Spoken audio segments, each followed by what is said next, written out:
Right, hello, how you doing? The title for this week's episode of Sisyphus Complex Solution is Extortion for All.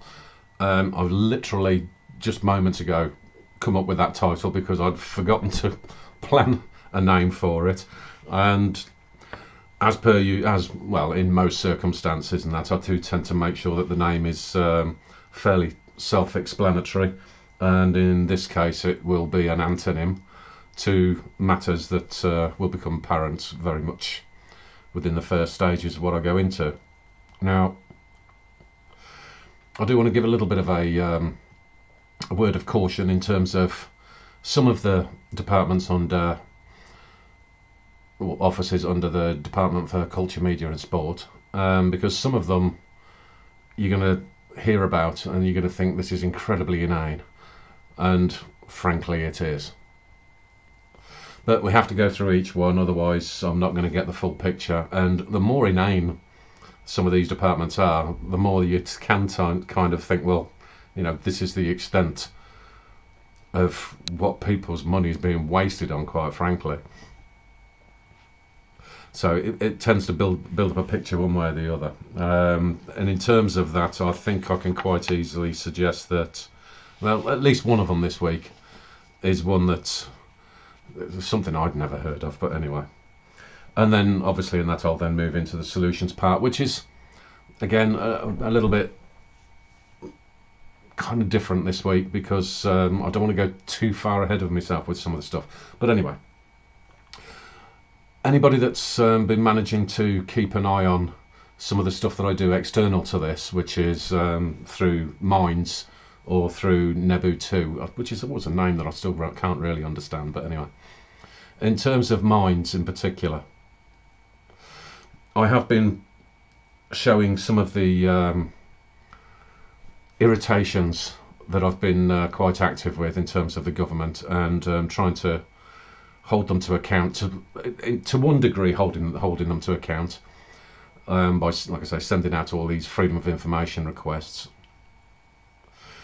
But in another way, as much as it's going to become an irritant to them, and in some of the responses I've been getting lately, and that is quite plain that it's becoming an irritant to them, but the largest perspective to it is not necessarily getting the government to admit to a lot of the stuff that is quite blatantly obvious that they're doing, but it is also to present that online and have people send this information, share it around, so that they can get an interest to find out, first and foremost, why is it that I'm asking the things that I'm asking, and then why is it the kind of responses that are coming through are in the way that they are. They're deliberately, what's the word, obfuscating.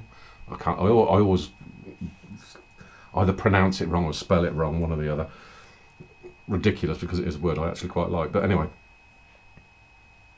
what they're doing in that is that they're essentially avoiding truth at all costs.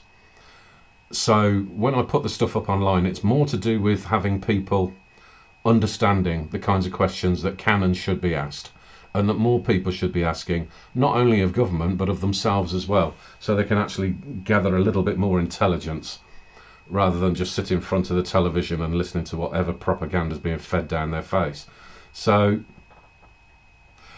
if you're not already connected on Minds or whatever, do so, because occasionally I'll maybe do some episodes where I will put together like an episode, what I'll call the episode shorts, which are always really long. But anyway, occasionally I will do those little videos, and that to show how things have gone wrong, as I have done already in regard to this virus stuff, where I showed some of the responses from the Government Office for Science and also from Public Health England, and how absolutely appalling those responses are, to the extent that it got removed from YouTube. But it gives you some sort of a perspective as to how they are really trying to avoid truth at all costs, and it's becoming so clear that all of these different things can be boiled down to a couple of little agendas. And if we can pinpoint and get them to admit to some degree, then at some point, like I said, I mean, with all sorts of scenarios that are based on the sheer lunacy that is going on at the moment, there's always some sort of an agenda or ideology behind it, always. And getting these people to admit it is then going to be a case of, right, well, now this is something that needs to go to the ballot box. In order for things to be ending or resulting in some kind of peaceful means, this transparency, the truth, and people being able to make their own judgment is going to be the only way that you're going to end up with a peaceful solution. Because otherwise the shit will really hit the fan. And anybody that's sitting there and not really aware of what's going on, they're gonna wonder why in the hell there is suddenly absolute mayhem. Because that's what always results from, especially the types of agendas that these people are pushing, because in the background it's I mean, we can call it socialism, we can call it crony socialism. You've got the more idiotic ones out there that are saying it's capitalism, but it's not. It's the age-old people trying to flex their muscles all over again and try to push crap through that in this particular instance is very much about removing people's freedoms and ability to have ownership and to progress in life and so many different things, just purely for their own selfish purposes. And anybody that wants to have some semblance of freedom in their life, I mean, Jesus Christ, we can't let this go. We just cannot let this go. But anyway, you're gonna have to have listened to an awful lot of the stuff that I've been saying over this period, whether it's the videos that are available on Rumble, whether it's the ones where I started in the first place on YouTube, and also looking at some of the stuff that other people are saying, and that, providing they're not, don't bother with this stuff like the oh god, what are they called out in America, this QAnon style crap. Avoid all that sort of nonsense, then look at things in a sensible way, and you might get to understand what really is happening. But anyway, in terms of if we were to have some kind of peaceful solution, or God forbid at the end of the day, and that if we end up with a full-blown mass mayhem scenario where we end up having to put together something to be able to recreate that which they have destroyed, one way or the other, we need to understand what was, what could be, what should be, etc., etc. Hence the point of either putting this plan together to be able to resolve things in the peaceful manner, or to be able to put things back together, one way or the other. A lot of these really won't make that much difference should it come to the worst case scenario, but at least we'll have some sort of record of what was. So anyway, let's move into the first office. And bear in mind again that I know with these sorts of videos and that you're supposed to be doing everything all smoothly and well prepared and nice and all the rest of it and that, but I put together this stuff over 3 or 4 days, and generally speaking, by the time, but the stuff that I've put together on the first day, by the time I get to do what I'm doing now, which is coming fresh out of having done completely other stuff, and that I can't always remember everything that I've done. So if it doesn't run all smoothly and I'm not sitting here sounding like some very polished presenter or anything like that, it's because I'm doing other stuff as well, and I can lose track of this stuff, which is why I've got records for everything.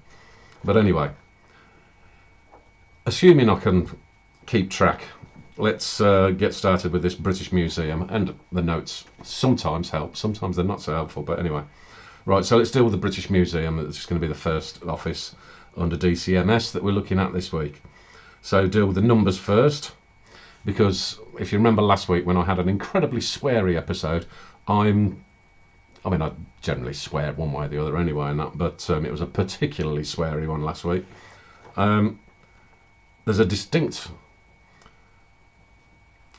possibility that there's I'm not going to go quite so far, I don't think, this week and that, but this one has got all of the elements of the British Library that set me off last week. But anyway, sorry, right, the numbers first. Okay, so the accounts with this one are, as per usual, as clear as mud. And what I can make out for the period, because always remembering that I'm trying to do the find the accounts for the year 2019-2020, so they are the complete accounts. They're not budgets moving forward. We get a better understanding of how things operate that way. So, from what I could make out, there was a profit that was, which should mean net contributor, which is the 59,334,000. But the clear problem there is that this profit goes absolutely nowhere near the taxpayer, and the reason why that becomes a bit of a problem, well, not a bit of a problem, a lot of a problem, is that, again, from what I can make out, this actually costs the taxpayer 75,709,000. So, yeah, great.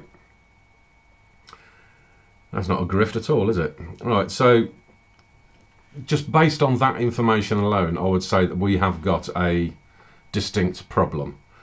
But again, I always have to try to keep in mind, it's a museum. This is stuff that is, despite the fact that they're sort of set up as like this charity and everything. I mean, if there wasn't an awful lot of ownership here of the actual British public, then it wouldn't be under DCMS. It would be a completely separate charity and absolutely nothing to do with it, and it wouldn't be listed. So we have to keep these things in mind as well.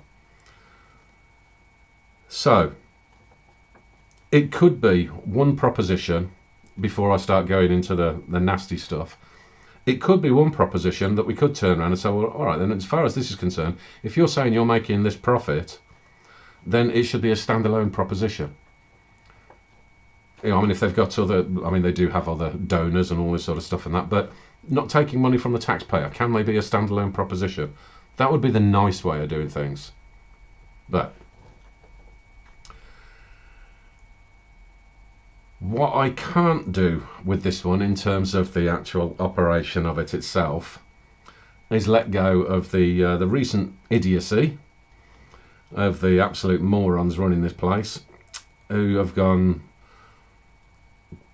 exactly in line, the same as the anti-British Library, and they took the bust of the founder of the museum, Hans Sloane, picture of the bust that used to be there.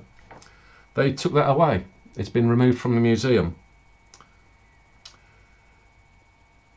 And so, I mean, the first reaction that I've got to removing a bust of somebody from history, especially somebody like this, because again, I mean, the claims are on that, the links to slavery, but it's not quite that simple. There are going to be some links in the description where you can have a look at the history of Hans Sloane.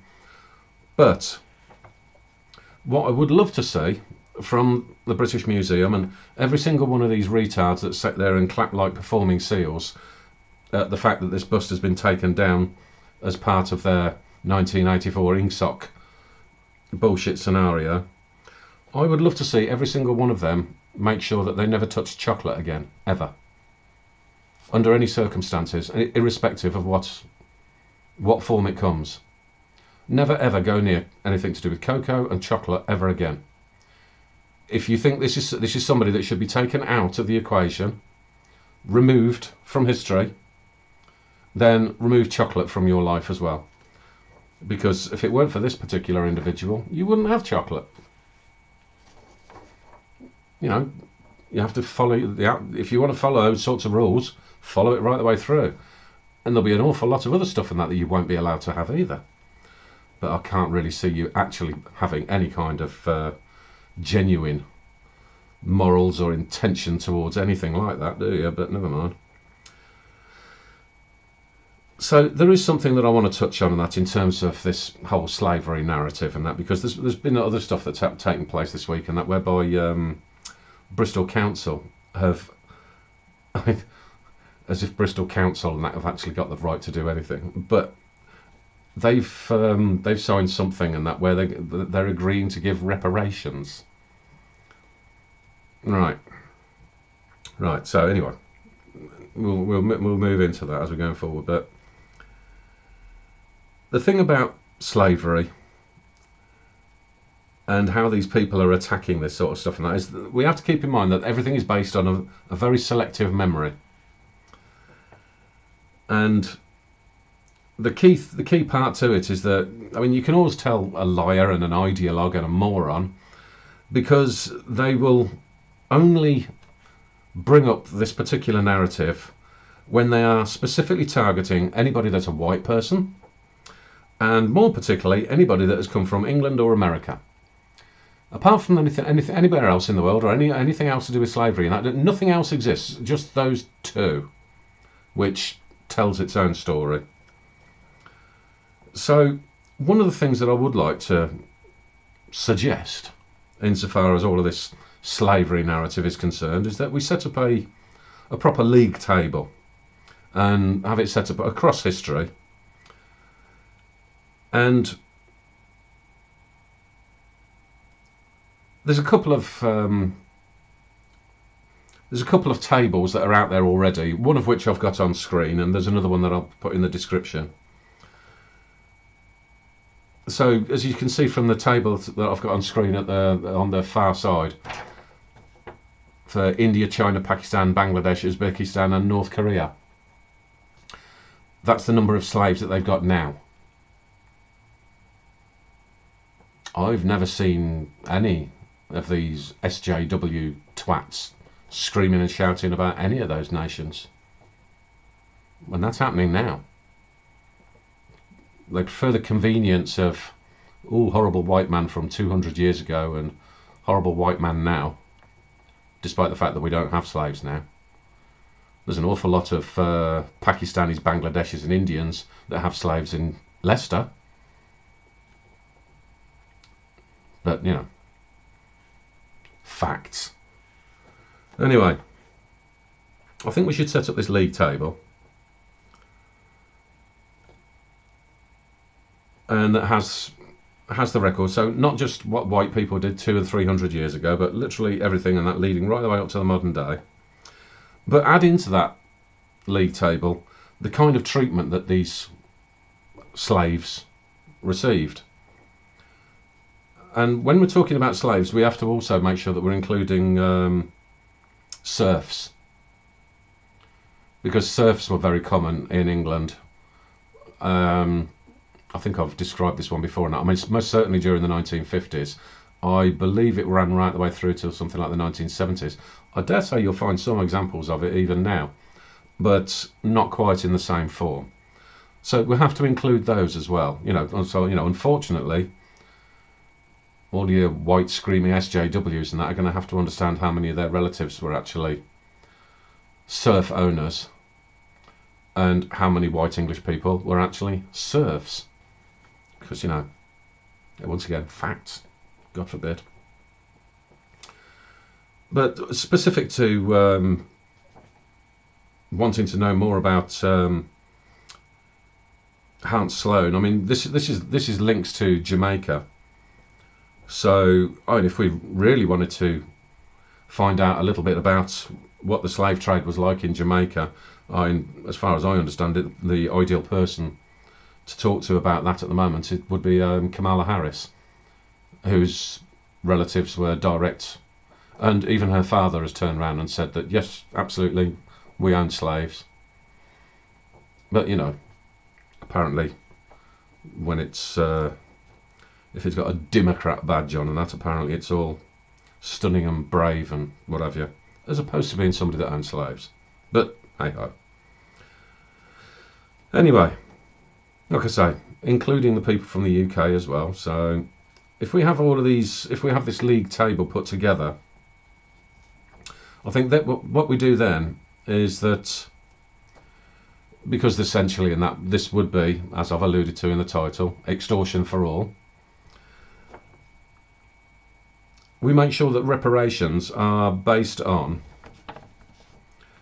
the amount of money, potentially, definitively, potentially lost over a given period of time, and in the same value that it was at that particular period of time, and whereby any extortion would not come from the taxpayer because it's not a taxpayer responsibility.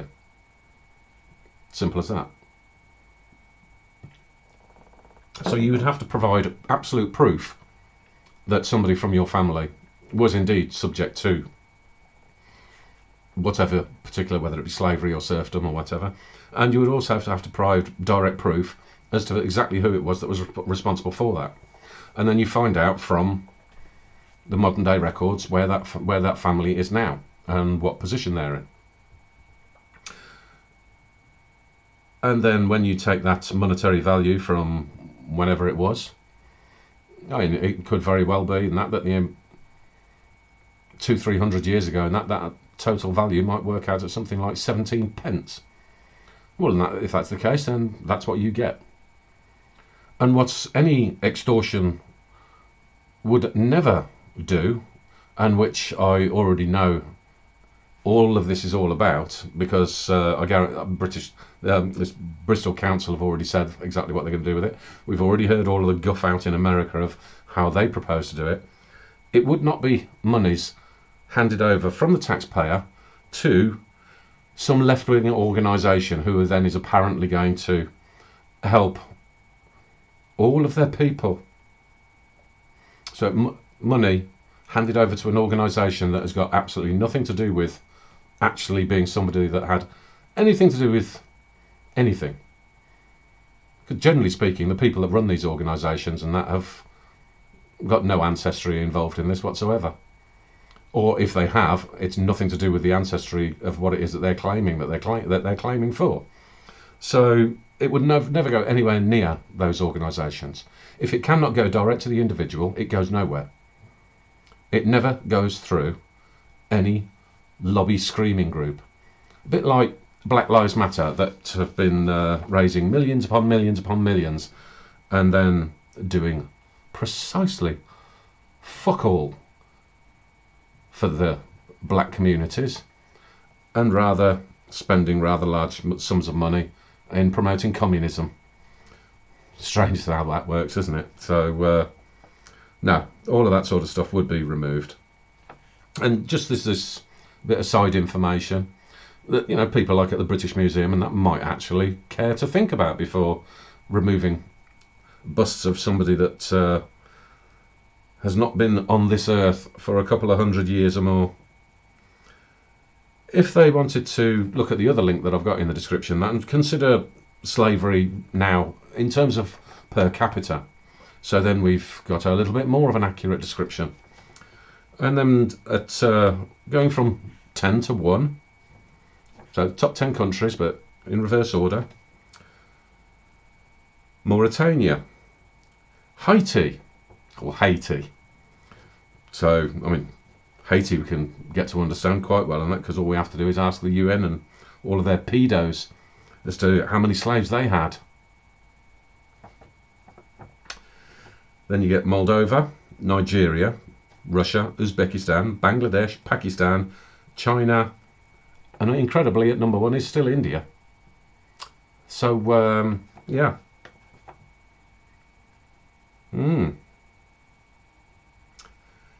Interesting, isn't it? I've never heard anybody complaining about slavery in these nations. Again, this is now, not a few hundred years ago. They always want to go for that which is long gone or that which is invisible. Never something that is actually directly straight in front of your face. And there is a word for people that will only go for that which is long gone and that which is invisible, and it's called a coward. But that sums up SJWs all over, and lefties and socialists and communists and blah blah. Cowards. And a bit like the governments at the moment that are pushing all this crap that they're doing at the moment, and the reason why I do irritate the hell out of them and why they won't answer properly, because they're cowards. Anyway, the museum does also descend into complete retardery by pushing climate hard crap, and then the rainbow pervert, and I don't give a shit if anybody finds that offensive. You obviously got some tokenism towards the Middle East and Africa because, you know, apparently, you know, contemporary art part of those countries, and that is more important than the slavery. And anyway, they're not white English and American, so it's different, isn't it? So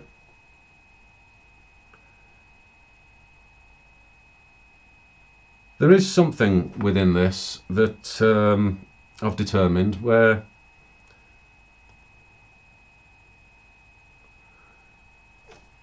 aside from the fact that it seems that without the taxpayer money, they would probably struggle.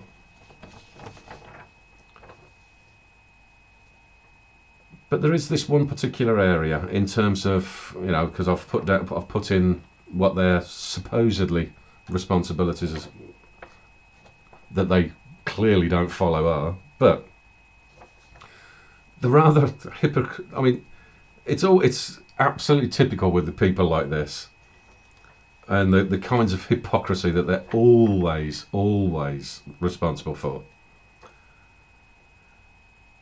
is that an awful lot of the artefacts at the British Museum are actually not British. They do come from places like the Middle East and Africa, and the most controversial of the artefacts that they have are the Elgin marbles, and the Greeks do tend to say that they would like that back. But we can leave that particular point to one side for the time being, because as much as they're turning around and saying that, you know, they've got their responsibilities of blah blah blah and being all, you know, culturally sensitive and all the rest of it and that, the one key point that they've got and that they keep pushing for and making sure that they've got, and this is where the relationship with government comes in quite strongly, they make sure that the government ensures that they have immunity from seizure. Now, what could be closer to slavery than asking for protection against something that has been stolen from another nation? So they want to be all protective of items that have been taken a number of hundreds of years ago in various aspects, in various of the artifacts and items. But apparently that's different. They need to be immune from that. You know, they need to be able to keep all this stuff that was stolen and is now in their possession. They need us to provide them with immunity from seizure. Immunity from seizure. Strange, that one, isn't it? So I suppose the review and reform would have to be appropriate here, because I'd have to look towards determining the actual ownership in terms of all of the artifacts, and also the building itself that these people operate in, and whether the removal of this immunity would see these people in some sort of difficulty, where they might have to actually try to justify their ownership of ill-gotten gains. So I think this is one particular area where we can call the commies and the SJWs and the wankers out by removing, first and foremost, the money that they keep taking from the taxpayer every year, by removing any items or indeed the entire building that is owned by the taxpayer and not by these people, removing their protections, and then seeing just exactly how SJW they really are. Because quite clearly, as things stand, not very by the looks of it, Only very, again, the selective memory. The same selective memory as pandering to idiots that whine about slavery.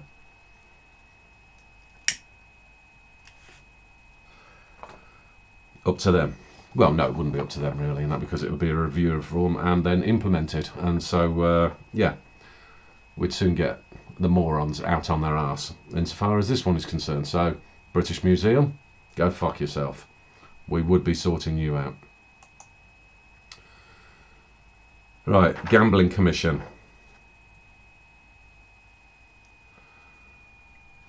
Right. This is again another one of these ones that I don't like it, but in terms of their numbers, again, this is another one of these ones when they report it that there seems to be no balance brought forward, and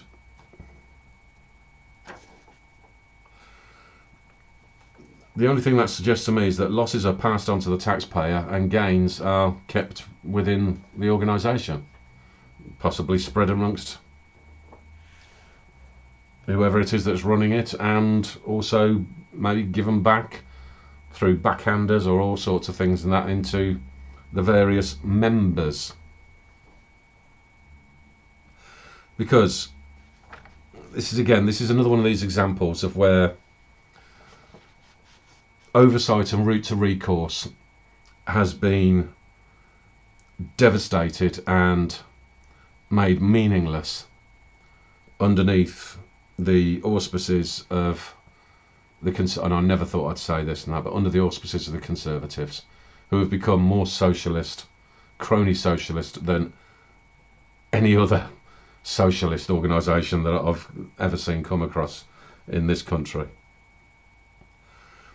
Because this is one of these organisations that is supposed to be, like I say, having oversight over the gambling sector, but where their revenue is entirely dependent on the fees that they get from all of the organisations that have to then sign up to be a member.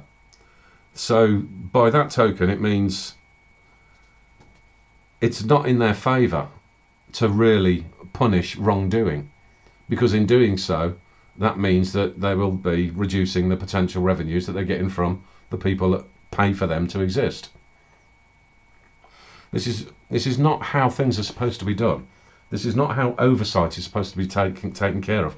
That it's supposed to be independent, and it clearly is not. Across so many sectors in the UK, things have been set up now so that anybody that has a complaint automatically gets forced into starting your complaint into an organisation like this, who have got absolutely no interest whatsoever in assisting you. And all they care about is making sure that they can block any kind of damage to their members. And this is supposed to be a route to recourse system. It is just an absolute farce. And this is pure crony socialism. This is the government protecting sectors, not holding them accountable, not making sure that they are lawful, but protecting them against everything and anything that they do wrong. And in certain circumstances, and in particular within, well, I won't say in particular with gambling, but there are quite a few issues with gambling, that it just gets let go. And people that can have legitimate complaints, I mean, I don't have an awful lot of sympathy for somebody that's just gone out and blown their entire bloody month's salary so they're not paying their rent because they've been a fucking idiot and decided to start gambling. I mean, that's a person's own responsibility. But when these places specifically set out things and that we know are as crooked as shit, and now the government are effectively assisting them doing that. There's another statement that is made within their objectives, which is that they want to make sure that the net proceeds are as great as possible from the National Lottery. Well, the only way that you can make sure that the proceeds are as great as possible from a lottery is if you are intentionally including irregularities and essentially fixing things to make sure that you get that revenue, because otherwise it's supposed to be something that is down to chance. You cannot ensure that they have this increased net proceeds without having that basic principle in mind. It's not possible for the two things to, everything would be down to chance otherwise. You might want to get an awful lot more money, but if people have chosen the right numbers and this is done correctly and fairly, then it doesn't matter what you do. If they win, they win. So that's a very telling statement. So there would be an awful lot to look at as far as that's concerned. Right, so I mean, you might get some idea about this anyway, and that, but I'm not a fan of betting. But at the same time, I'm not a fan of betting, and I'll occasionally buy a lottery ticket myself because I am that stupid. But but the one thing about betting, like the people that bet on the football and on the horses and all this sort of stuff, what I do have to keep in mind, what I do have to understand, it's not my place to say that people can or can't or should or shouldn't undertake, or participate in that practice. That's entirely up to the individual. But what I would do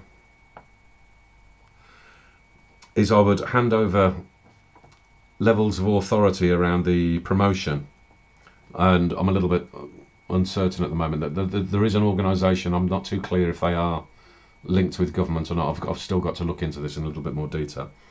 I'll determine which particular organisation is responsible for what kind of promotions, especially on television, what kind of promotions are allowable. Because it seems to me, at least again in terms of the UK, other countries, you think about these things yourself. It seems to me that the advertising on television in particular around betting is just, it's gone from being a bit of an advertisement to just being pure pornography. I mean, the gambling advertisement on television is right up there with the charity ponces, who will just stick a little black face on the television and think that's enough to make some gullible moron hand over money every month. So the key thing to it is because of the way that it is set up as a membership, and because of how much they've enabled the level of promotion to take place that they have, the only solution to me is for this office to be abolished. And so this would be another one that would have to go into this pot of a wider business governing body that would be there specifically for oversight and is not based on membership fees, so they can actually develop the teeth to hold people to account in the way that they should be. And then, like I say, I would hand over the oversight as to advertising to the appropriate organisation that would keep that in check. Because as much as, like I say, it's not our place to stop somebody from doing something, we don't have to actively encourage it as ridiculously as is being done at the moment. I mean, it comes to mind for me at the moment is that this sort of stuff is going to get considerably worse as we head into this intentionally created massive financial disaster. Because the one thing that does happen during those times is that the worst elements of being able to take every last penny from the desperate becomes much more prevalent during those times. And this organisation, as it's set up, would enable them to do that. And I think it's, I think it would be an appalling state of affairs for this to be left in place, and where they seem to be allowed to do whatever the hell they want. I mean, this is literally the government getting together in a very mafiosa style method of operation. I mean, the only other step forward that they're missing, or two steps forward that they're missing, is to have their own commission for prostitutes, and then another one for cocaine or something like that. But I'm sure that'll probably turn up at some point, knowing these morons.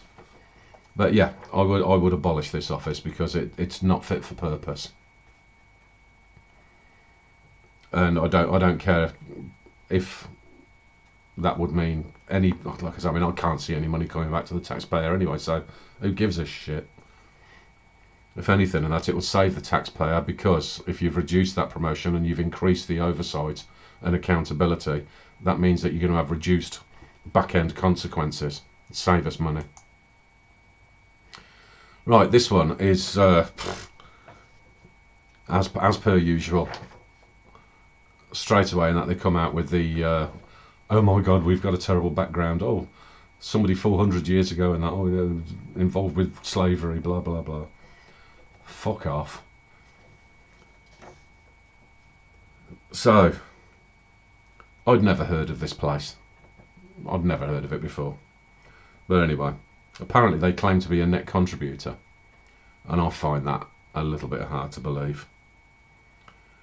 And I also find it very, very strange that their total expenses work out at exactly the same amount as the wages declared. That's dodgy. So it most certainly requires an audit. So in terms of the place itself, like I said, I mean, I've never heard of it. Immediate apologist statement, can't stand that crap. But what this place actually was originally,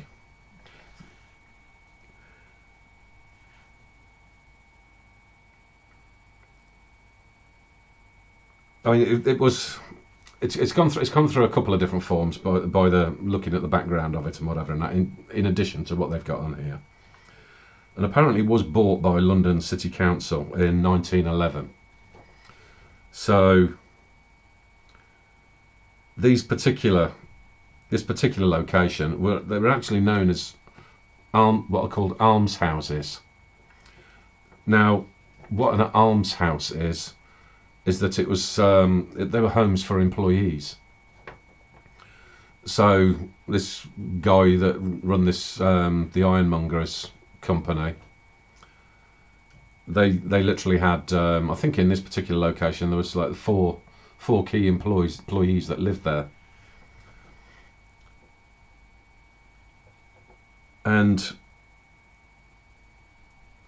in terms of what they seem to have turned this into now, in terms of suggesting that it's a museum, I generally I don't see the point, and I can't see anything in there that looks like it would be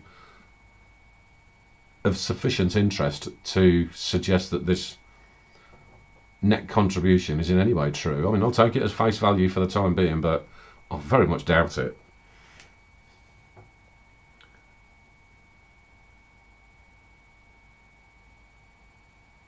I think there's part of the revenue, so-called revenue as well, and that is based on more grants and all that sort of stuff, which essentially then means poncing off the taxpayer. I mean, I don't just because I don't know it, and because they're calling it the Museum of a Home. I mean, when you see, if you have a look at some of the pictures that they've got on the website and whatever, it's like, oh, here's a house and that's done up in the 1970s style. And this one was like from the 1940s and that sort of thing. Okay, is that really interesting? I don't know. Maybe, like I say, I mean, when I've been saying previously that I don't want to destroy history, I suppose that falls under it. It's not particularly of any great interest to me, but I don't know. I think it's one of these ones where you have to think about it and that and think, well, okay, well, if it is of any value, then surely it should be able to stand on its own 2 feet. So we would have to look towards who actually does own, because it was bought by London City Council. Does that mean that now it is still under, because obviously London City Council doesn't exist anymore, and that you've got boroughs now. So who is the actual owner now, and what is the true situation with this? Because I do understand that it's in a particular area of London now where it sits right by an area called Shoreditch, which is as one of these areas that's been gentrified. When they say gentrified and that, but it's basically full of SJW morons. You know, the sorts that wear the long beards and that and try to make the trendy beards and moustaches and what have you, and sell bowls of cornflakes for 60 quid. People like that, and most of them that are living off of mummy and daddy's little endowment and all that sort of stuff, because there's no way fuck these people could make an actual living for themselves. So I mean, I am actually tempted in that to just turn around and say, okay, well, if this is owned by the taxpayer, then how about we just turn these houses into rehabilitation houses for the recently released violent criminals. They've got to go somewhere, haven't they? Go to Shoreditch. That could be a good use, couldn't it? And you know, you make sure that the violent criminals and that are of the psychotic variety that tend to look after they're very tidy in their own homes, so they could look after that 1970s style home and then just go outside and slaughter a few people. Just saying. Anyway, alternatively, in that, I mean, we can look towards this as well and say, well, okay, well, if this is actually going to be a charity and a proper museum of value that can demonstrate its own value, then have this organisation or who anybody else buy it outright, and make sure that they have a caveat in there and that they're not allowed to then turn it into yet another trendy household and that for weirdy beardy morons. So yeah, I mean, I'd just have to give this one a really good once over and that, because it's ridiculous. I mean, is there any stuff out in your country and that looks like this? I do wonder. I mean, I bet France have got a lot. That's why they cave in so quickly to anybody that knocks on their door. Oh, don't touch the artwork, don't touch the buildings. I'll grow some trees and that to keep the sun off you. Anyway, that'll upset the French. Okay, so in terms of where we stand after those 3 departments, like I say, I'll try to keep it to 3 each time. So you still got the total amount that they claimed, and is the accumulative so far, where we've gone over £1 billion just from these few offices. So forget about the one at the top, and then go from the Charity Commission down. Those ones alone equal the 1.038 billion as things stand. So the chances of the entire department equating to what their claimed cumulative total is are already looking very suspect. But then we've already determined that from the BEIS that this is BS.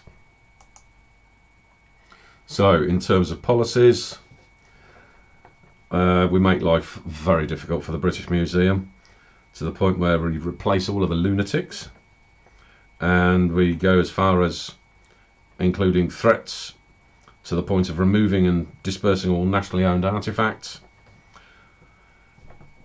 and removing that indemnification about oh Christ, what was it called again? Can't remember what it was called.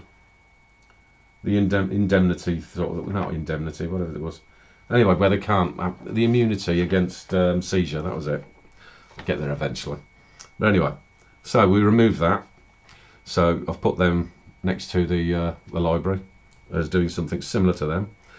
I will abolish the Gaming Commission, because that needs to be put to wider oversight, or a wider business body oversight, and then limiting these TV promotions, and then just review this. Where are we?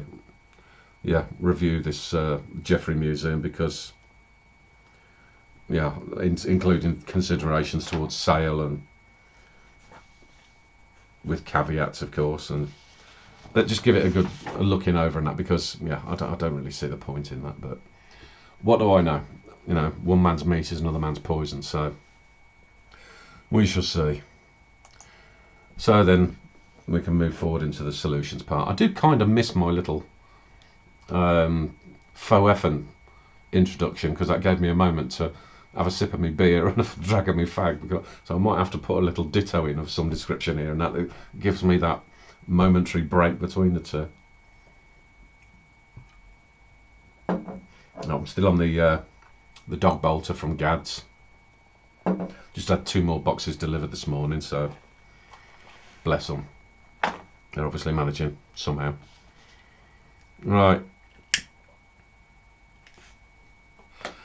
In terms of the solutions part and that, I mean, up until now, I've been heading in a particular direction where I'm going to continue just a little bit further, because I have to be very, very careful that I don't get too far ahead of myself, because it then will start to infringe in latter stages of the Sisyphus complex solution, because there's a range of other areas that I've already pre-prepared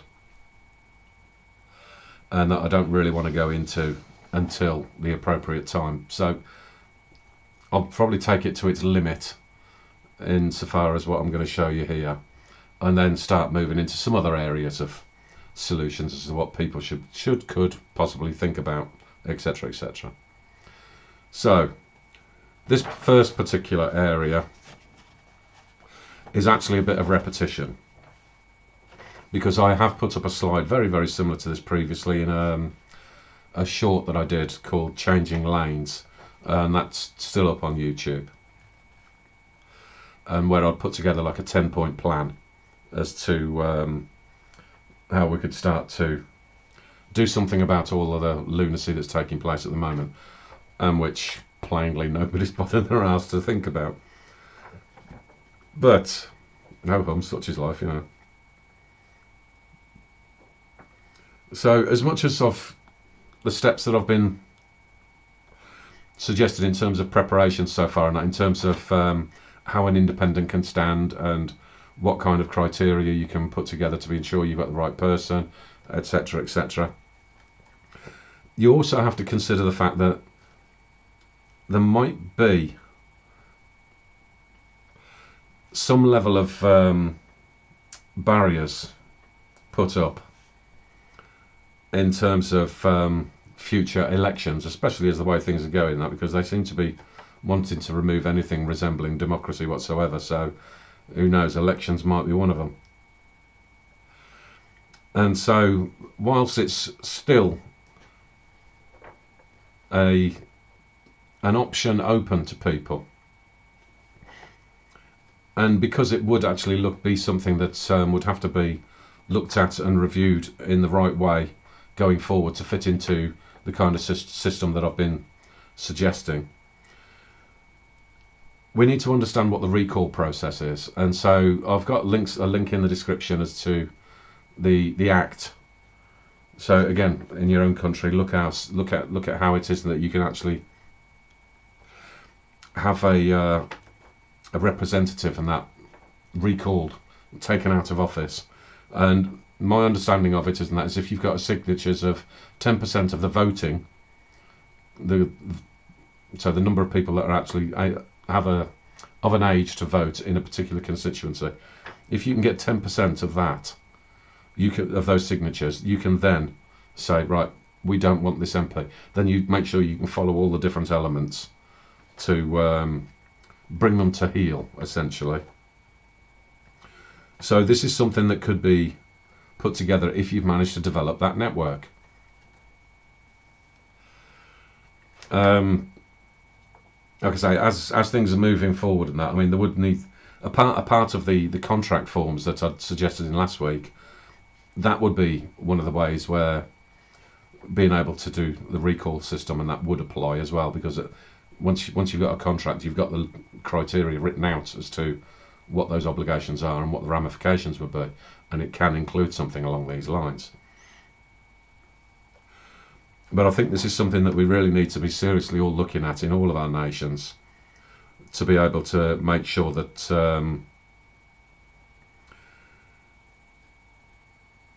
while the option is available to us, that we can actually consider making this kind of push, because it seems to me like the idiots that we've all got at the moment, they're determined to go hell-bent to destroy everything, and it literally is that bad.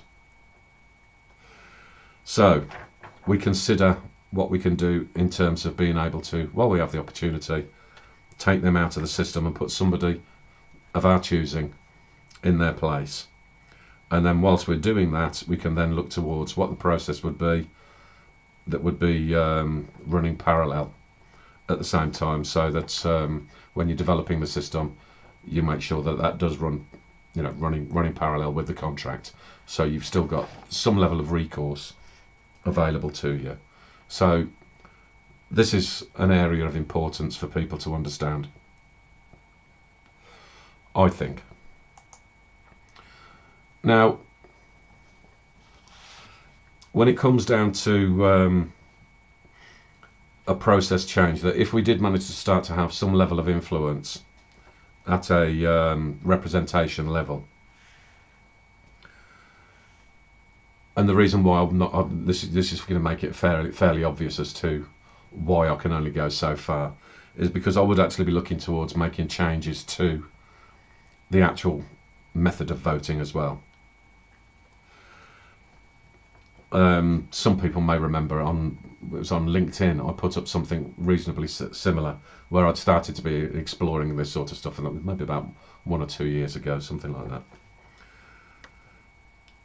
But when I discussed last week about making sure that you've got the criteria for your independent and you understand what their core competencies are, it's not too much of a stretch for people to understand that when they're going in and casting their vote, that the particular person that they've gathered the information on and that they think would be a good representative, that they can turn around and say, okay, well, I understand this person's core competencies are best suited to choice 1, 2 and 3. So you list the departments, like the ministerial offices, that would require those key competencies, and then you can indicate your 1, 2, 3 on there, and that will help with the selection process once you've gone forward in terms of representation from across the country.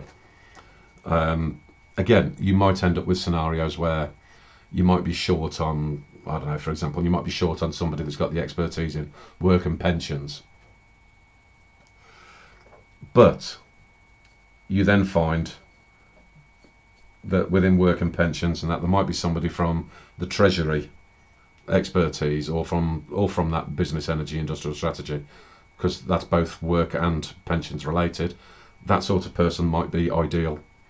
If those positions are already filled, it could be good for them to be slotting into those areas. So it just helps with that level of determination, should we say. So the key thing to this really, and that is that then it gives a little bit of incentive to the actual voters themselves, because what you do tend to find is that people seldom know anything about the people that they're voting for. It literally is, well, who's with that party, or I'll vote for them. I've heard somebody say something on telly. Well, people are gonna have to understand, again, this is a part of the individual responsibility for you to actually understand who it is that you are actually putting in a position that could determine things that affect your personal life. So you're going to have to get off your arse and find out about these people. So if we've got that network of people together, obviously we're going to be more informed than the average Joe Bloggs that doesn't really care, and I don't know, the parents voted Labour all their life, so they'll just automatically vote Labour. Thick people, basically. You can't do anything about it. I mean, everybody can aim for a utopia, but thick people exist. Get over it. So it would ideally, having this kind of a system in place and having routes for these individuals to be able to explain what their wider plans are, not just some bullet point little manifesto, which gives, again, same as when you're doing a national manifesto, it can give you an indication, but you need to have that backup to it as well. So there's got to be something there. So the people then that are part of a wider network that have decided to become more informed and decided to have more of an active role in the nation, you're going to be the ones that are going to be able to make up the majority that say, yes, I understand this and I understand that. Here's the person that we want.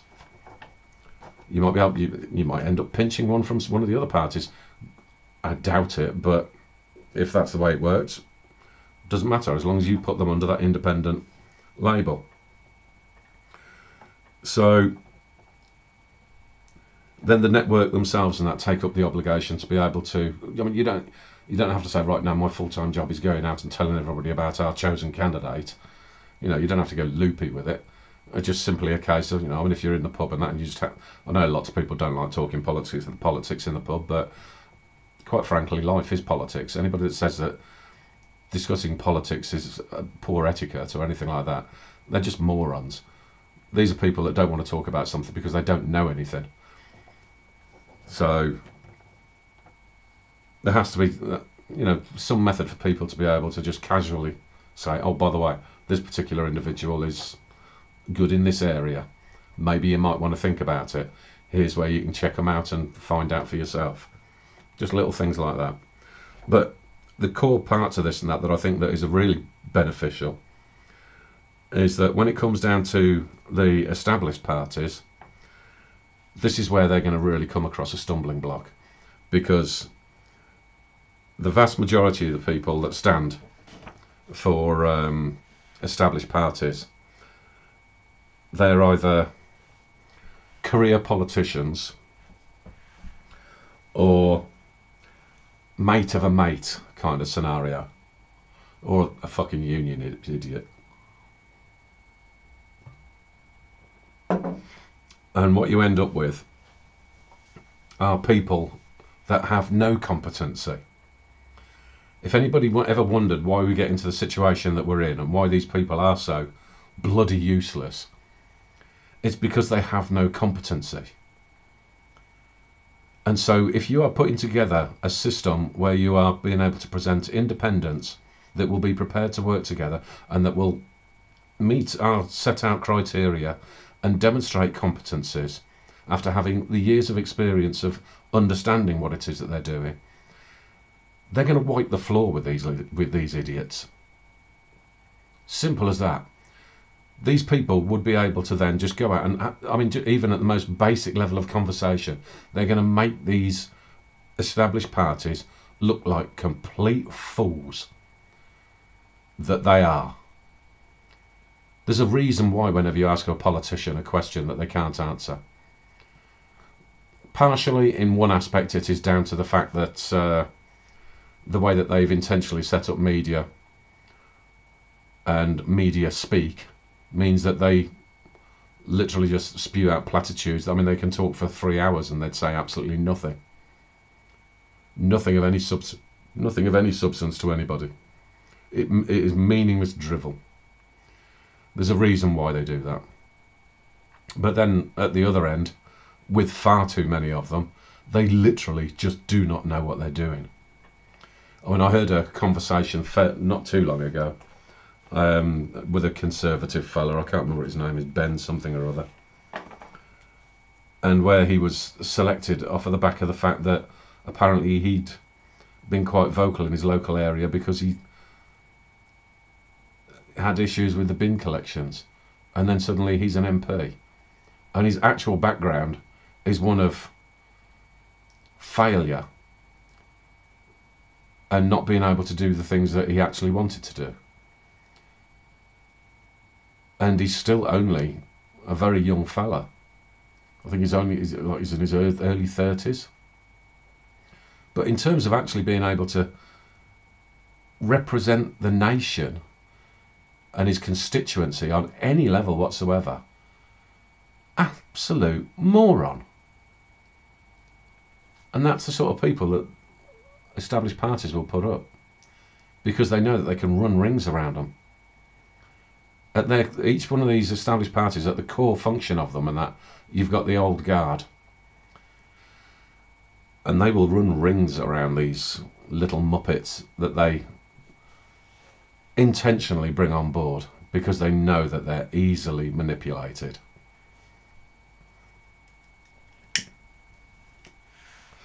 So if we set up a system of voting that is entirely dependent upon competency,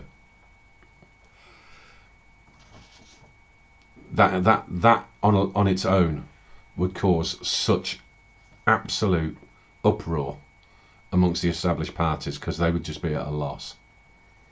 So that's one of the solutions that can be put forward in terms of even something that we can tell people to be working towards and suggesting now. Even without the independence, we can say we demand this particular change. Right. Because like I said, I don't want to go too much into the weeds of the processes that are going to be running parallel to the Sisyphus complex solution.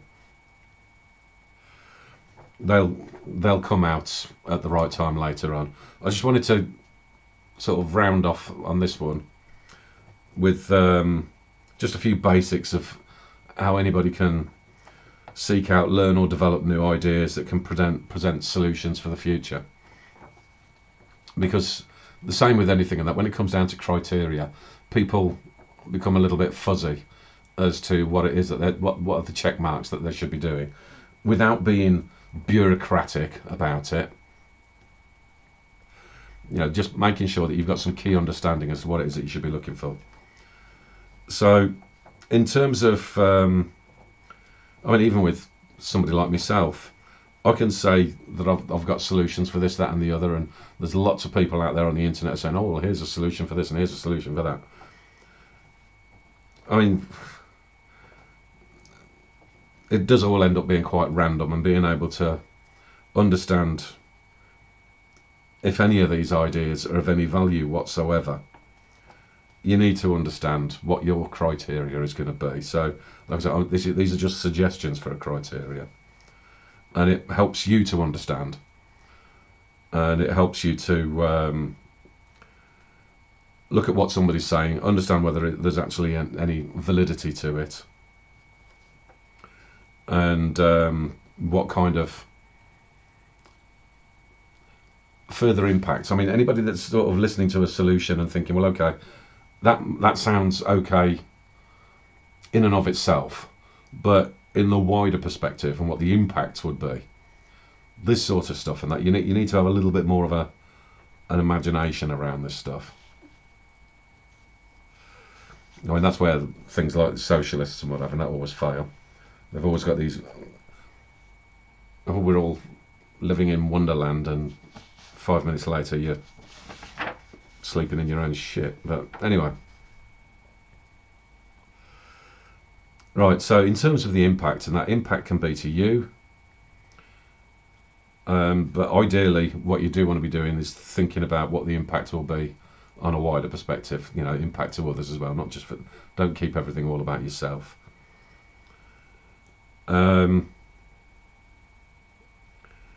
But putting things together so that it does two things really, and that it helps you to be more educated and more learned, shall we say, but it does also enable you to be able to explain things better yourself, so you can put things into your own language so that it makes sense to you. So in terms of the criteria that I'm just going to put out as a bit of a suggestion, the old adage really enough, if it ain't broke, don't fix it. So if somebody is telling you that there's an absolute, no, this is a serious problem, but then when you look into it and you think, well, actually no, that's actually working quite fine, I can't see anything that's wrong with that, then you'd sort of go, yeah, all right, you just have your little chat over there. Me, I can see that that's working okay. It is presenting value and it can meet all the rest of the other criteria. So if it ain't broke, don't fix it.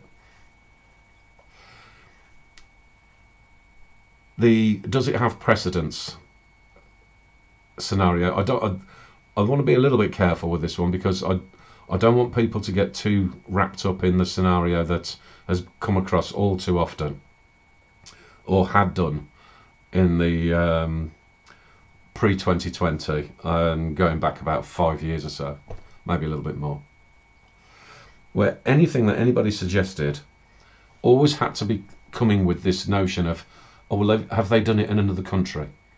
Has this ever been done before? If it hasn't, oh, we can't touch that. If something does have precedence, if it has actually been used before and it has shown some measure of success, that's fine.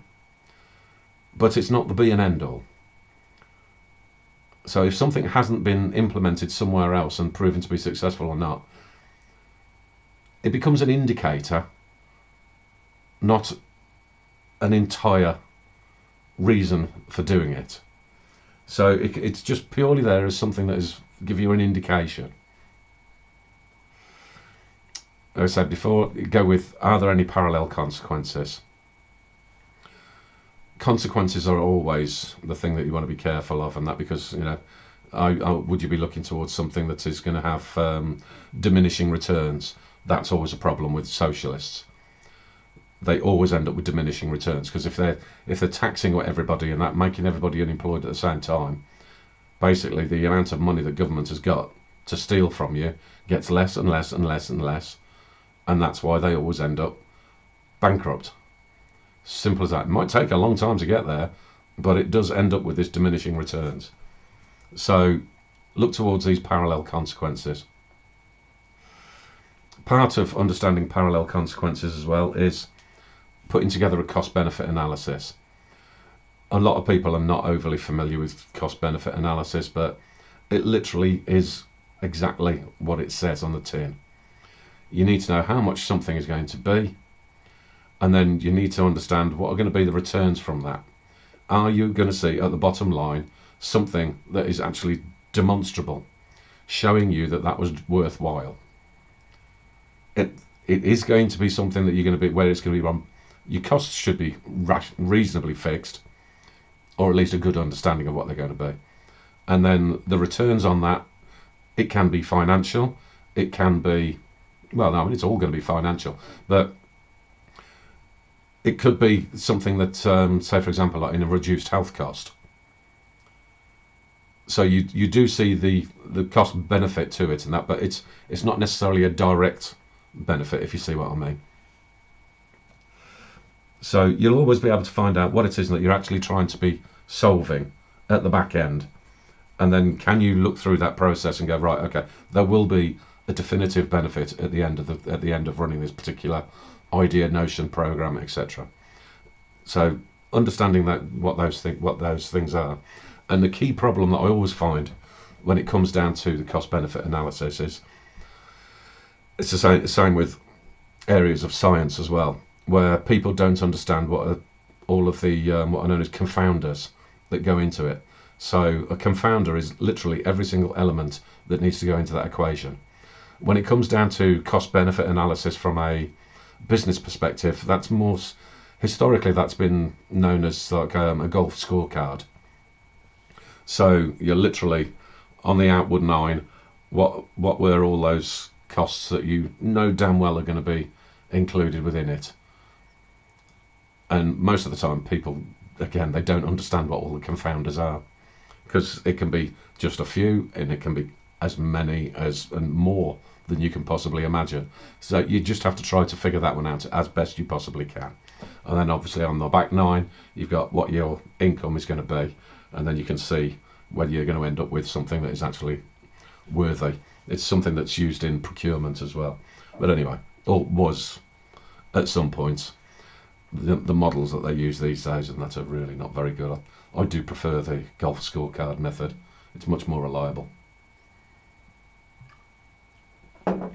When you're looking towards the costs and the impact to costs, this is something that I've been pushing in particular in terms of, or rather had been pushing to quite a large extent, and that around this shift to the electric vehicle market is the benchmarks. One of the things that I most definitely noted in that particular area was that everybody was doing everything they possibly could to avoid benchmarks. So, for example, once they've got started on making this push to move away from petrol and diesel into electric and potentially hydrogen, what they never did was say, right, from this particular given date, what was the price of petrol? What was the price of diesel? What was the price of a vehicle? Across a few different ranges, you can get an average cost. When you're moving into the electric or the hydrogen, what are the costs now? What, if everything was implemented correctly, what would the costs be in the future? Now, does that meet any benefit to the benchmark figure?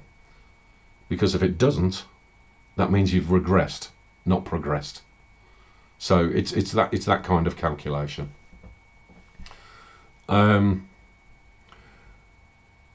Give consideration as to whether something, because not everything in life can be done from an epistemological basis. Not everything can be done from the scientific method basis. The important stuff should be, like I say, all this man-made climate change crap, that absolutely should be. All of this crap over COVID, does it actually exist? And that is a serious question, because there is no evidence for it. And I can prove that there is no evidence for it. But anyway, those kinds of areas, that are absolutely critical areas of science, you have the scientific method for a reason. When it comes down to policy perspectives, not everything, I mean, you try to make things as evidential as possible, because there's accountability required there. So you do need to have a very good understanding of the numbers. But not everything is always going to have to meet that criteria. There are certain instances where it has to be that judgment call. The main one that seems to come to mind for me in terms of judgment calls is around the assistance given to people that are unable to assist themselves effectively. So the people that are legitimately in a situation where it's not their fault, there's nothing that they can do about it.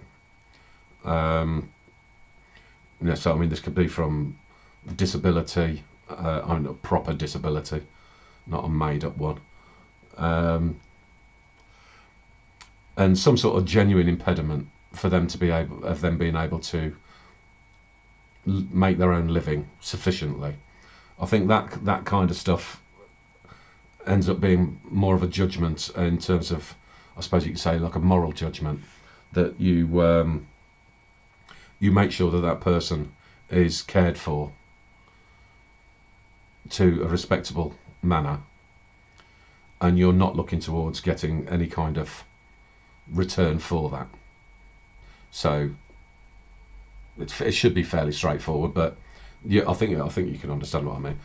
That's not based on, okay, well, we've spent this much money on this person, what do we get in return for it?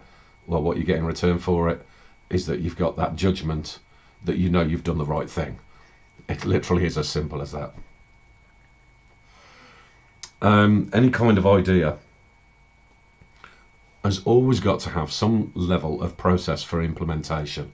If there isn't a process for implementation, then you're going to have something that is being pushed on you that is first and foremost going to be failing in terms of its understanding for parallel consequences. It's also something that is going to be kind of off the cuff, realistically. It's kind of like saying, well, again, like with those electric vehicles, it's like, okay, oh, everybody's got to have an electric vehicle. All right, so we ban everything today, and now go out and buy an electric vehicle. I go, okay. I can't, for the vast majority of people, I can't afford one. Well, where am I supposed to charge the bloody thing? And what am I going to do when it spontaneously combusts in my fucking driveway? things like that. There's got to be some level of practical understanding that if you're going to put something forward, you've got to know at what stage it's practical to say, right, now this is the overriding method that we're now going to be using, and the old style can be put to bed effectively, and now we're running with this. What's that transition going to look like? Can that be done competently? So essentially, again, you're looking towards something that is based on a project management plan, and people that know what a project management plan is. And for God's sake, anybody that turns around and tells you, I think I have covered this once before, anybody that tells you, oh, I've got a project management qualification, I got it from the Institute of Project Management, they don't know what they're doing. You need to find people that have got the experience. But anyway, the risks, essentially, that does kind of fall in line with parallel consequences, but it is a little bit more substantial. Now, risks are something that can be, it fits into a few different criteria, and it's kind of why you have what's known as a risk register, because you've got, and try to keep up with this, you've got known risks, and they're called known knowns. Then you've got known unknowns, i.e. you know that there's going to be a risk of something, you're just not quite sure of what it is yet. And then you've got unknown unknowns, which is that you kind of expect at some point something's going to crop up, you just don't know what it is yet. So you've got the three criteria of risk that you can't. This is, like I say, this is why you have things like your actual lessons learned, not just saying it. You actually do have a register of lessons learned, and then you've got your risk register, so you can keep an eye on anything that's taking place as you're running through the project, and you've got something in place where you can ideally be able to react to the unknown unknowns, and you'll have some kind of a mitigation policy in place, put it that way, to be able to deal with the risks that haven't occurred yet, but you've anticipated may happen. Now, whether that's in terms of having a budget to be able to deal with that, whether that's having the resource available to deal with that, generally speaking, is going to come with a budget as well. All these kind of areas. Are you able to understand what those risks are, and are you able to react to those risks? And again, once you're feeding those risks into all of the other criteria, that'll give you some idea as to, again, as well as to whether it's actually something worth doing. And then, of course, what kind of metrics are you going to be applying to this in terms of what you consider to be successful, and over a given period of time? The key reason for that is that some best laid plans that always look great on paper and will look like they are presenting positives to begin with may at some point in the future start to show some of those unknown unknowns that have essentially it may not even be a large impact, but a level of degradation that means that over time the benefit that you were seeing initially starts to be reduced and reduced and reduced to the point that you've then gone into a negative scenario, and this is no longer proving beneficial compared to what you were doing previously. So you've got to have some kind of a metric, so basically, again, more criteria as to what it is that you're looking at to make sure that you know that you're maintaining that benefit. Now, obviously, if you've literally just implemented something that has halted all, and it's gone to the stage that it's halted all previous processes, you need to be making sure that those metrics are in such a kept a good eye on, to such an extent that if any kind of negative impact starts to eventuate, that you're going to have to be in a position where you really do get kind of like a red team, blue team scenario, which is red team saying, okay, no, halt, we need to really stop and think what we're doing here. And then a blue team that says, okay, we can continue, but we're still looking for solutions to see if we can remedy those errors and take things forward. Because, like I say, nothing that anybody ever does is perfect. It's literally as simple as that. So having just these few steps. I mean, this is stuff that this doesn't come out of a book of, you know, here are the processes for doing so and so. This is a lot of this is based on how I put things together, and that in terms of, especially around due diligence. A lot of these sorts of areas are they're kind of relevant when it comes down to the private equity markets of do you actually invest in a new business or not? Has this new business been presented to you in such a way that it does actually make sense from the people that are presenting it, their key competencies, and the overall plan? Is everything in place there that gives you the confidence to say, right, yes, it's worth me handing over X amount of money to you to make this happen? Because if they're not meeting a reasonable level of due diligence criteria, it's not worth giving them the money, because you'll lose your money. Simple as that.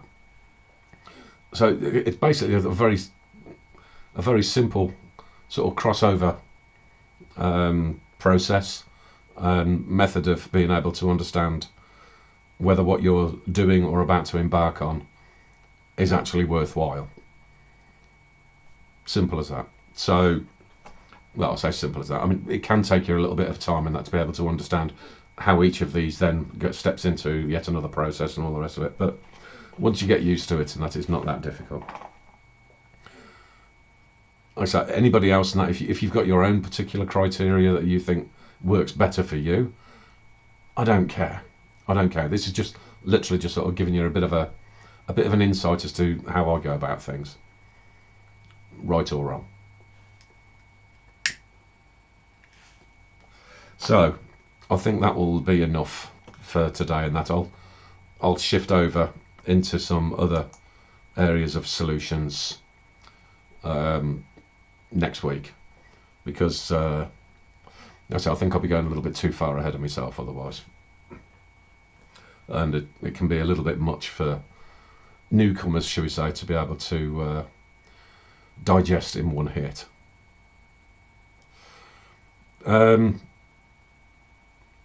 There is I've got to try to remember what they're called now. I think they're called Red.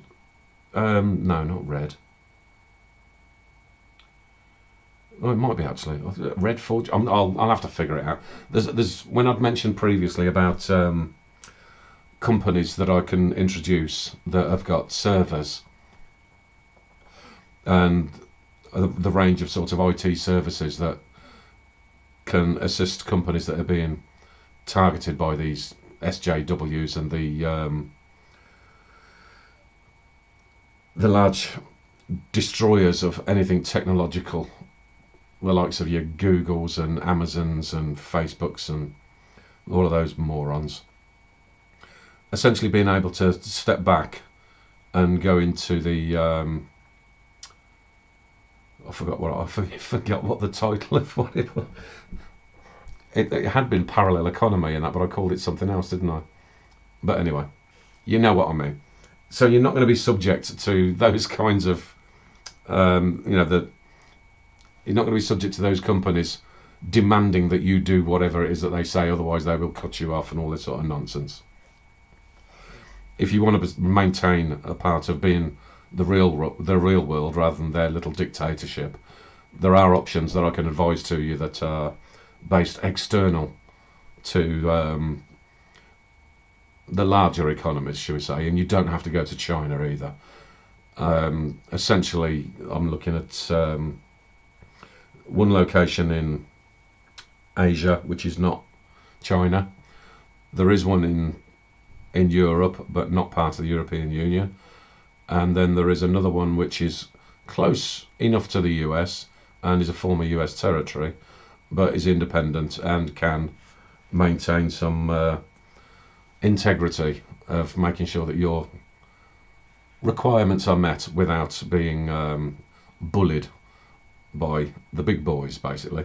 But there is another company that I'll have to put together an ad for them at some point, and they're operating out of the US. I should have wrote a note about this, but anyway, I mean, I'll cover it properly later on. But there is, if anybody is out there and that needs to have a new server solutions, so they can move away from the likes of Amazon or Microsoft or what have you, there is a company in the US that I can recommend. Like I said, I'll put something up a bit later on about that. So people wanting to be able to operate their companies without being subject to this kind of thing that happened to Parler, for example, and that even banks now are trying to get involved with in terms of interfering with people's business. There are alternative solutions out there, and you can feel free to get in touch if you need such a thing. So I think I'll call this one to an end. It might not have been the most amazing episode and that, and like I said, I certainly wasn't as verbal as I was last week, but yeah, can't be the same every week, can you? So anyway, right, thanks a lot.